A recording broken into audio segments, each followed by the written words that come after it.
All right, so the next thing we're going to talk about is concentrations. So we just talked about converting pounds to kilograms, determining how much acetaminophen we're going to give.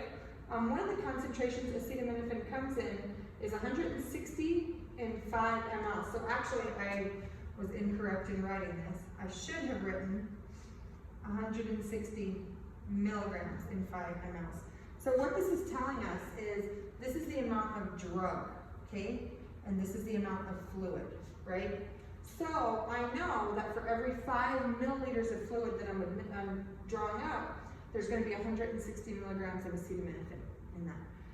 Now, drugs are weighed in milligrams, micrograms, grams. They're not in liters, milliliters. That is what your fluid is. So that's why we have these concentrations. So if I know for our previous patient, I want to give 200 milligrams of acetaminophen, I need to figure out how many milliliters I need to be drawing up to make my 200 milligrams of acetaminophen. So if I know that there's 160 milligrams of medication in 5 milliliters of fluid, and let's just write fluid and drug right here so that we remember, okay? Then you basically divide that, right? To find out that there's 32 milligrams in each milliliter. So now that we know how many milligrams are in each milliliter, we can say, hey, you know what, I have 200 milligrams that I want to give. So basically what you do is you do 200 divided by 32. And that's how you're going to get how many milliliters. So basically we did it for you here. 32 goes into 200 6 times. It is 192. You have to bring down your 0. 32 goes into 80 2 times. That becomes 64. Again, bring down to 0. And you have 160.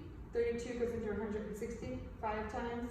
And that's 160. So you're left with nothing. So basically we know we have to pull up 6.25 milliliters in order to get that 200 milligrams. Something else we can talk about instead of acetaminophen, let's get rid of that one.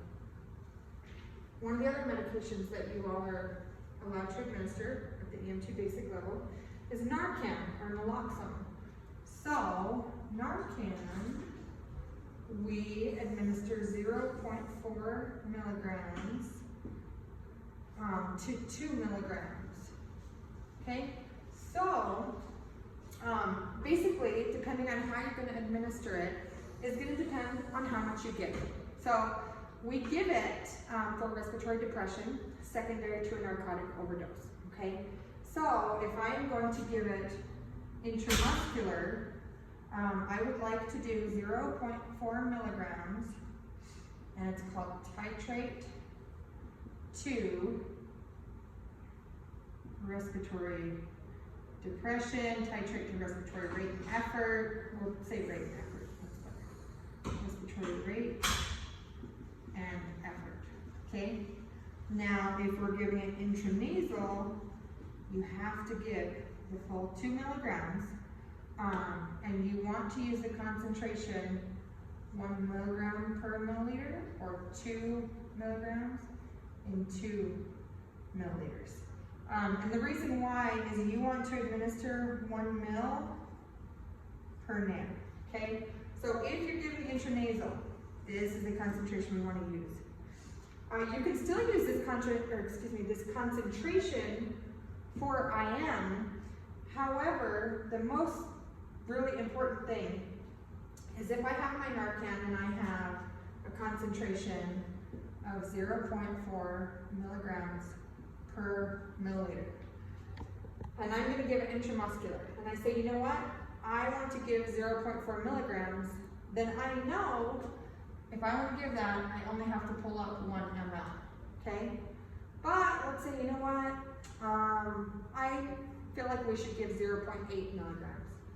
So if we're going to give 0.8 milligrams, then I need to pull up how many mLs? You need to pull up 2 mLs. And so on and so forth. So this would be 1.2, 1.6, and then if I wanted to give 2 milligrams, I would have to pull up 5 mLs of fluid. And that's why this really does not work for intranasal. That's a lot of fluid to be administering into anybody's nose. So they say, no, we don't want to do this. We want to give 1 milliliter per narc. So if you're going to give it intranasally, we need to have one of these concentrations. Okay, that doesn't mean that if I'm giving intramuscular, I can't use this, right? If I'm giving it intramuscular and I have a concentration of 1 milligram per milliliter, and I say, you know what, I want you to give that 0.4 milligrams, and this is my concentration right here, then all I have to pull up is 0.4 milliliters. That's the beauty of the 1-to-1, or even 2-to-2, 3-to-3, 4-to-4. It basically becomes 1-to-1. And so if I decide I want 1.2 milligrams and I have this concentration, you pull up 1.2 milliliters. If I want 1.6 milligrams, I pull up 1.6 milliliters. So this for me is by far the easiest concentration to work with. Unfortunately, most of your meds don't come in that concentration. So you have to figure out which concentration do you want for what medication. What concentration do you have? Do you have more than one concentration? Sometimes you only have one concentration. So those are all things to think about when administering medications.